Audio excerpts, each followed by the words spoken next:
Last thing we wanted to touch up on here in this mental process of the pro mindset is rejection.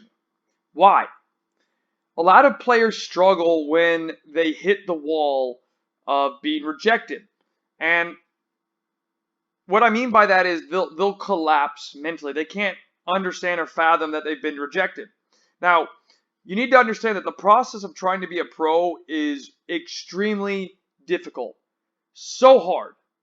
There's no guarantees that you're going to make it. In fact, it's less than 1%. So even though you're doing this program, you still might get rejected. Now, that doesn't mean you can't become a football player or a pro soccer player. You can. And what you'll understand is if you do more research about this, all of the best players were rejected at some point. Something didn't go their way. And most of the time it doesn't go your way. I recently interviewed a U.S. national team tennis coach, and he said that you're going to have more downs than you're going to have ups. For example, you're going to take losses. You're going to have injuries. You're going to have a whole bunch of things that go against you. But the challenge that you have to face is overcoming those things. And even though you go through a tough period, right? Maybe you don't play. Maybe you're on a team and you lost playtime. You're out of favor with your coach. Right? That will obviously set you off. And you're not going to be happy with those things. Of course you're not going to be happy. But do you throw in the towel or do you take the hit and be stronger next time and say, I got this? So here with this is you need to understand in the life of a football player, as a soccer player, you're going to have so many rejections. You're going to be told no many times. It's going to happen. And I'm going to share with you here a story of a pro player, a current pro player that this happened to. And you can go look up and see all other pro players that have gone through this same thing of being rejected. Bernardo Silva's one. Player that could barely get any minutes at the U19 level in academy football. Still became a professional. Now, in this example, we're going to talk about Nabil Fekir, who was a former academy player of Olympique Lyonnais. This story came from Coach Joel. And in this story, Fekir played for Olympique Lyonnais until the age of 13. He then got released, was let go by Olympique Lyonnais. Said no longer worth it, not good enough. And actually he had an attitude problem. And they said it wasn't a good fit for them anymore. Now, he played for 1 to 2 years more at different clubs, regional clubs. And, it's hard because if you play for a pro club and you get rejected, most players are going to crack. They're going to fall apart and say, I'm not good enough. Now, in the end, Fekir became a pro player, signed for Olympique Lyonnais Academy, has even represented the French national team. But going through his journey, he got rejected. Olympique Lyonnais released him, said he wasn't good enough or didn't fit the profile of the club anymore. So got released. Played 1 to 2 years, about a year and a half, with different clubs. And then guess what? Olympique Lyonnais came back for him. They saw his progress and said, wow. Joel was one of the first to admit it, saying, yeah, we need to take him back. He was that good. So, even being rejected by a pro club, being in the academy to being released, he fought his way back up. And I guarantee you it wasn't easy.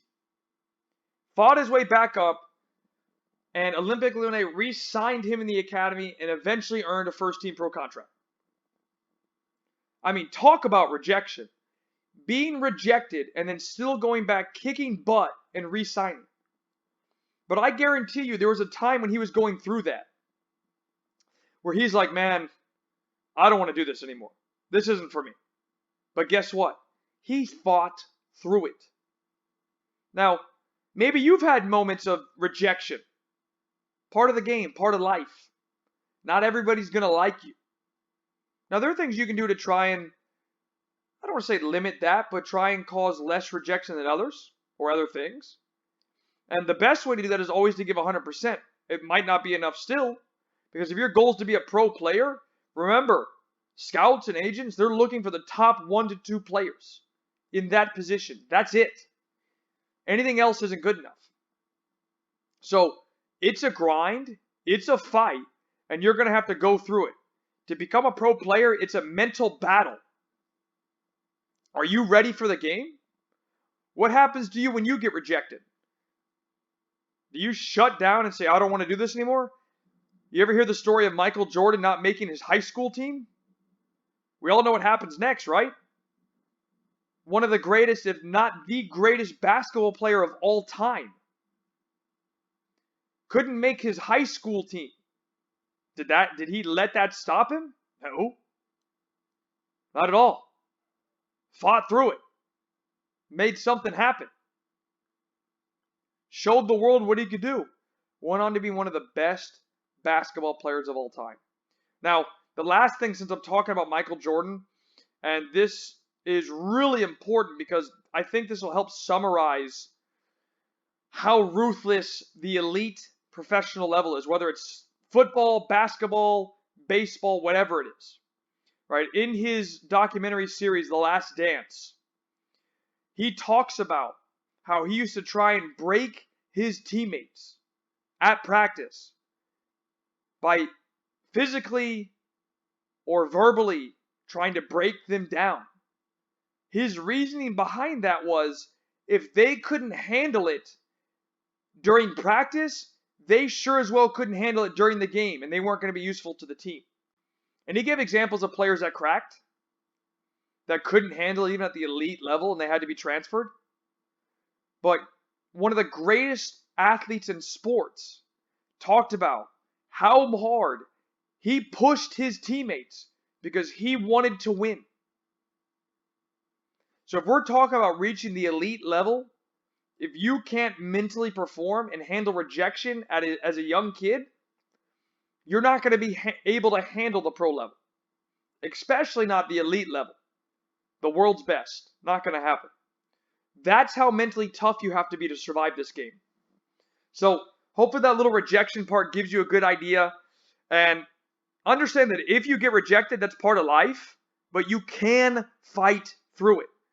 You got this if you want it. If you're willing to put everything on the line past rejection, you can do it.